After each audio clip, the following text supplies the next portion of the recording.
Hey y'all, I'm Kiara Butler and welcome to Generation Rising, where we discuss hard-hitting topics that our diverse communities face every day. And today's topic is homelessness and housing inequities and just what that means for so many communities here in Rhode Island. I'd like to welcome our guest today.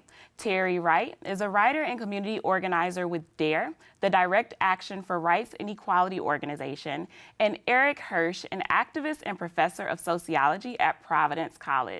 For the past 3 decades, he's researched homelessness and is currently the interim chair of the Rhode Island Homeless Advocacy Project.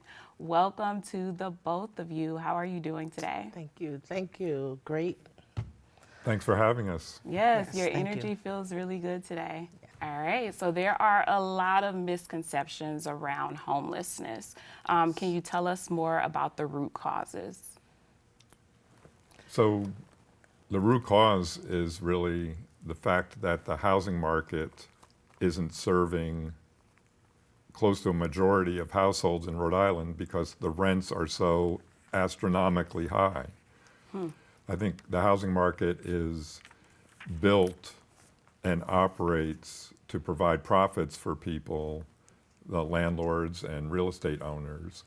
It's not built to do what you would think it's supposed to do, which is to provide a roof over the head of everyone who lives here in Rhode Island. So inevitably, when you have $2,000 a month rents for a 2-bedroom apartment, you're going to have people who fall off of the ladder, of trying to get housing completely, and those are people who wind up homeless. Often they'll double up with friends or families. If you think about it, that's just about what everyone would do if they lose their housing. Find people, friends or relatives, family members, to help them out. But a lot of times those situations don't last due to overcrowding or the fact that people can't contribute money to the rent or mortgage, and then they get kicked out of that situation, and then they're on the street.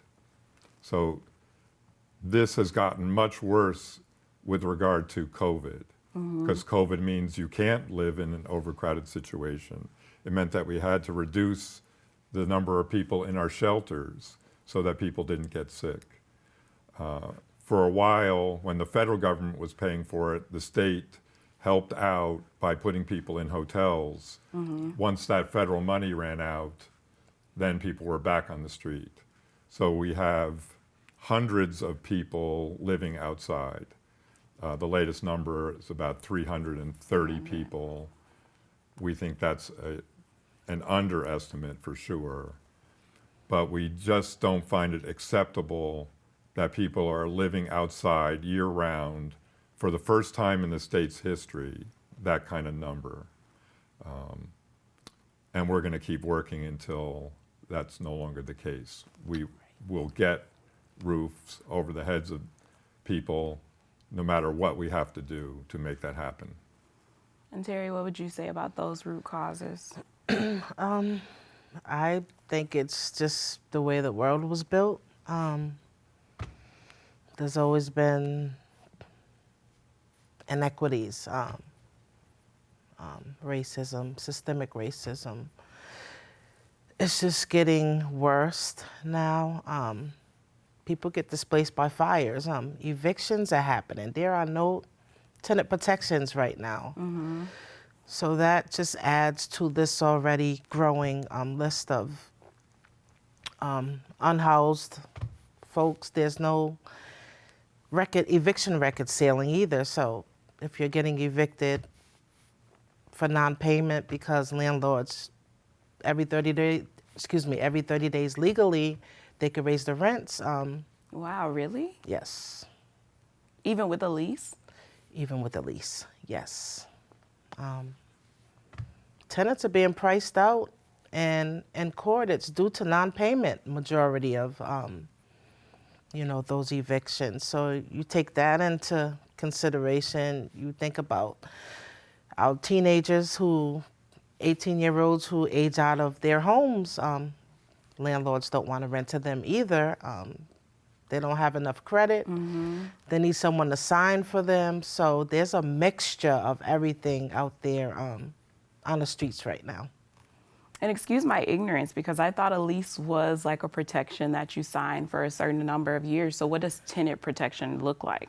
So tenant protections would look like, first and foremost, you would have your year lease or 2-year lease.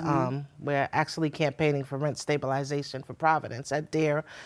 Tenant protections also, your landlord would have to keep up the apartment, make sure it's clean, safe, dignified housing. Also with tenant protections, you would be able to take your landlord like to a rent board to really mitigate, to help mitigate the problems that you may be having. Because every landlord-tenant issue shouldn't result in an eviction. And usually that's what happens. Also, tenant protections also is a great way to, with mitigation, landlord-tenant mitigation, to strengthen landlord-tenant relationships. We know that landlords think of their tenants and being a landlord as a business, but when you have families that are living in your properties, why not have it like, I don't know, consider them family. Yeah. Just for the love of the job. You know, landlords should love their job, or why be a landlord? So why are you evicting your tenants? Also, a lot of times, landlords say, hey, you know, I'm gonna move there, you have to get out. Yeah. But you know, a lot of families are being faced with that right now. So in addition to like fires, someone could just pass away and the family can't keep the bills up. There are a lot of reasons why homelessness has grown in Rhode Island. My thing is, I believe there'll always be some homeless people, but we don't have to live in crisis, and that's really what's happening right now. We need to get out of crisis mode, but that's not happening fast enough. Yeah, and Eric, you talked about the numbers a little bit in Rhode Island. You said there was around 300 people right now. Has that number like increased over the years, decreased over the years? Right, so the year before COVID, we had, you know, we do something called the point in time count. And we do it at the end of January to make sure we're limited in the number of people who might be living outside. So in 2019, that number was 1,055, and 71 people were outside. That's 71 too many, because in the middle of winter, no one should be living outside anywhere in New England, certainly. So the latest point in time count in January of 2023, we actually now have 1,810 people out homeless, that's the total, and 336 are living outside, which is almost 5 times the number that we had, you know, back in 2019. You know, this isn't Los Angeles, this isn't San Francisco or Portland or Seattle. We are not going to accept having hundreds of people living outside year round. People will freeze to death. And, you know, in the summer, people might die of heat stroke. We just need to make sure that everyone has at least a roof over their head. You know, I think I'm with Terri that, yes, there are going to be people who are homeless, and for some of the reasons that she was talking about. But we don't need people living homeless long term. That's the main thing we're talking about, is people should not be having to live outside for a month, for a year, sometimes 5 years, 10 years. That's unacceptable. Yeah. You know, this system that we have here is created by human beings. It's not a natural system. You know, and so what's the minimum that we should have in our community? One of the things is that people at least have a home. Yeah. And food and health care, you know, child care. Those are the minimums. Yeah. And we're falling short of that because our system is based on the highest profitability for people, like I said, real estate developers and landlords. So we have to have government intervention in this system to make sure that we have the minimum, a safety net. People think we have a safety net. We do not. We do not have a safety net. I'll just give an example. So a lot of people who are homeless are disabled. Either they have mental health issues or they have physical health issues. And they'll go to a doctor and the doctor will certify that they can't work. So then you get on something called supplemental security income. That's our safety net. But guess how much you get when you're on that? How much? $800 a month. Wow. Yeah. And you don't automatically get housing. Generally, you do get health insurance, you get Medicaid.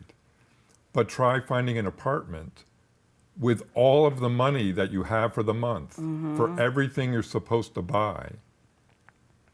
$800, you can't even get an apartment for that. Yeah. So we don't have a safety net. Those people, they can pay something, maybe $200 a month. Okay, that's fine. So that shows that they're paying for their housing. But those people are often the ones who are out there on the street or in our shelter system. A very large percentage have some form of disability that makes it difficult or impossible for them to work. And so what are you all doing in your work to combat this? Because it is an issue, it's a problem that we've had and we're going to continue to have. How are you all mitigating that? I'm actually like a housing organizer of DARE's Tenant and Homeowners Association, where we advocate for stability, housing justice. Really, we advocate to stop gentrification and at the onset of coronavirus, we have a rent stabilization policy in which we're going to be launching very soon, maybe in like another 2 weeks or so. I don't want to put a date on it because we need rent stabilization in Providence, and we need it now. There's no housing stability. Yeah. None at all. Landlords have formed a pact. They're against rent stabilization. And I was just going to ask you, how do you enforce that for landlords to follow the rent stabilization policy? So first, it would need to pass through City Council. Okay. We actually have 3 City Council members already without the launch. So when it passes through City Council, then it would have to be enacted through City Council.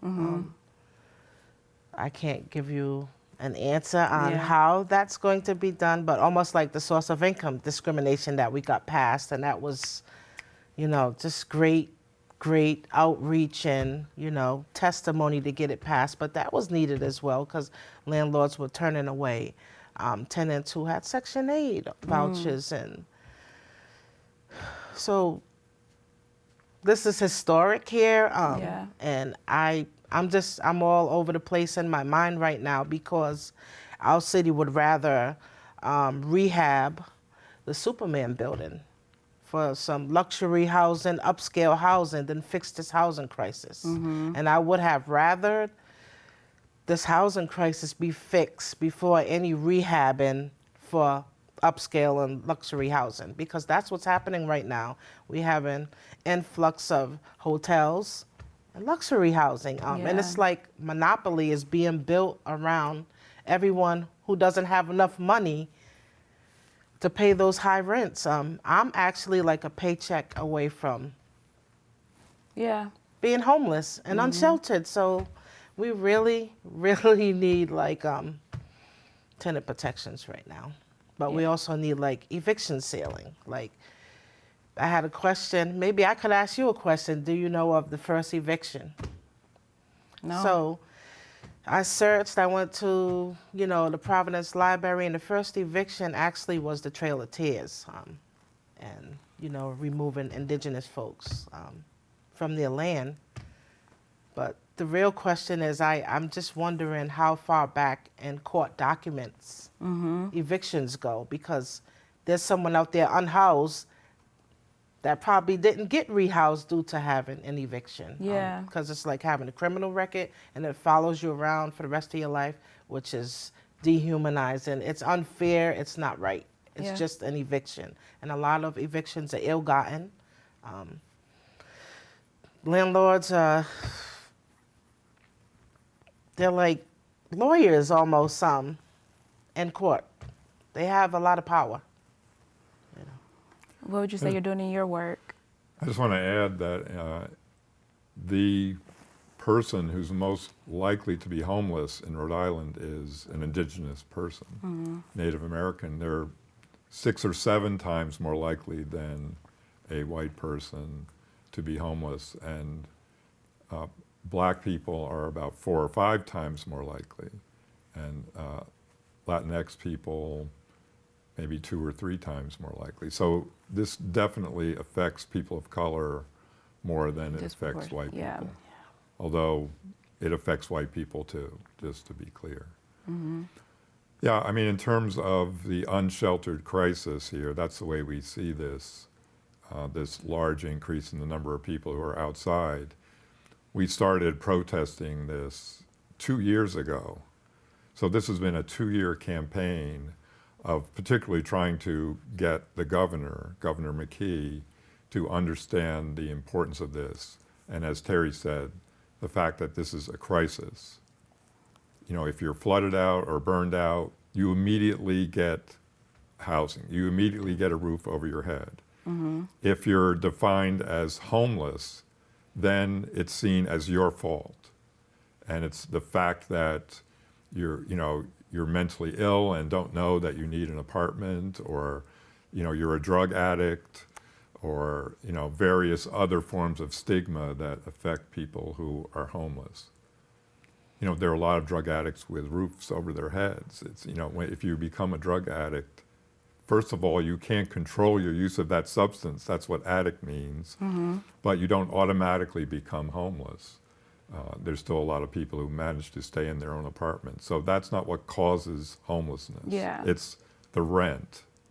It's the fact that you can't pay the rent, and that your doubled up situations have been, you've used them up. So we've done multiple protests going back years, and I think we finally have gotten the governor's attention. He was, to his credit, he fired the original housing secretary, Josh Saul, who was incompetent and who just wasn't listening to us and doing what he needs to do. The new housing secretary, Stephen Pryor, is trying to do what he needs to do, which is to make sure that people have shelter, and that shelter leads ultimately to permanent housing. Often homeless people need services, so we call permanent supportive housing. Permanent housing that's subsidized so they can afford it, with whatever services they may need to make sure they can stay in that housing. That's really the solution to long-term homelessness. Some people may not need services, and then they often need deeply subsidized housing. Let's say you're a single mother and you're on a public assistance. You're getting maybe $9,000 or $10,000 a year. Yeah. Sometimes even less than you would get. This is what drives me crazy. You get less as the biological mother than you would get as a foster mother. You get more money for fostering a child than you get for having a child. Again, it's the same thing. It's the stigma that's associated with being on public assistance, particularly for single mothers. So, I think finally the housing secretary and his staff understand the need to get people into shelter and then move them into permanent housing. But we've got a problem, and that problem is the not in my backyard phenomenon. Yeah. And it always goes like this.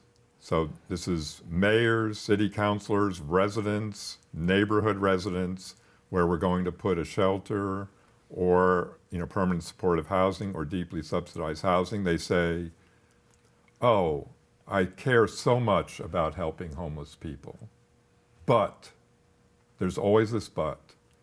This is the wrong place for this. And there are multiple possible reasons why people say that, but it always comes down to that. But guess what? If everyone in every neighborhood and every mayor and every city councilor or town councilor says, but you can't do it here, Right. we can't do it anywhere. And that's the situation that the housing secretary is in right now. Yeah. He's not getting any help from the towns and cities. And what we need, and I'll say this to everyone who's watching, we need yes in my backyard. What would if you care about people being homeless, you have to be willing to, welcome people. They're your neighbors, they're your family members. Those are the people who are homeless. They just can't afford these ridiculously high rents. What you would need you to say welcome them. is considered the affordable housing rate? Like, what's the requirement for something to be considered affordable housing? Well, Terri was talking about the Superman building. So this, I think, is unacceptable. There's so many newspaper articles or people who talk about this and say, well, we're making some of the units affordable. Well, by affordable, they mean, let's say you have a 4-person household, $70,000 to $80,000. This is 80% of the area median. That's what's called affordable. Well, that's not affordable for half of the people who live in the state, half of the households. So you have to be careful about that. If you want to use area median, so that's the median household income for the state of Rhode Island, that's around $70,000. So we talk about 30% of area median, so people making maybe $20,000 a year, or 15% of area median, so that's people making even less. That could be people on public assistance. They need housing too. Absolutely. You need rents at $200 a month for that mother on public assistance or someone on supplemental security income. Disabled people who can't work, and a doctor has certified that. Yeah. Again, I'm just saying that. So we really need that kind of housing, permanent supportive housing with supportive services for people. And it has to be something that's truly affordable for them. So we need rents at $200 a month for those people. They're willing to pay that, Yeah. even though that's a really high proportion of their extremely low incomes. They're willing to pay that. And we have a lot of people who are in situations like that. We just need more of it. And Terri, what would you say our viewers can do to take action? Wow. Come out, show up, support policy at the State House when bills come out. Bills come out on Tuesdays and Thursdays. Okay. I would say for Providence residents, reach out to your city council members and tell them we need rent stabilization. Call, fill up the answering machines, come join DARE's Tenant and Homeowners Association, campaign with us. But just don't stay dormant, don't do nothing. This goes out to all tenants. All tenants stand to be unhoused, and it can happen in the blink of an Anybody. eye. Yep. And there's no urgency in this housing crisis. No urgency. Open up a building. Even if you have to call National Guard, treat it like a natural disaster, because homeless folks are living in a state of emergency. That's their state of emergency. Think of the unhoused folks who have to sleep outdoors. Yeah. There's no. So I hear you when you say Stephen Pryor is doing his best, but not only am I an organizer, but I'm a community member. So I actually live it. And when I say I'm one paycheck away from being housing insecure, I am. Where's the porta potties around the city? I mean, you have families out there. Where's hand washing stations? Essential items like because there's no urgency going on, but why does the community have to wait outdoors for housing to be built? Yeah. For housing to, become available. I don't see any urgency around it. I don't see anything happening. Summer's coming. Open up a school. Like, there's things that can be done. Nobody should be forced to live outdoors. For people who want to join you in your work how do we stay in touch? So I don't own there. We are located at 340 Lockwood Street in Providence, Rhode Island, behind the Burger King on Broad Street. My email is twright, WRIGHT, at dare2TOWIN.org, or call 401-351-6960 to come join this fight for housing justice. Yes. Housing is health. How are we going to care for ourselves without housing? Join this fight for housing justice. And what about you, Eric? How can we stay in touch?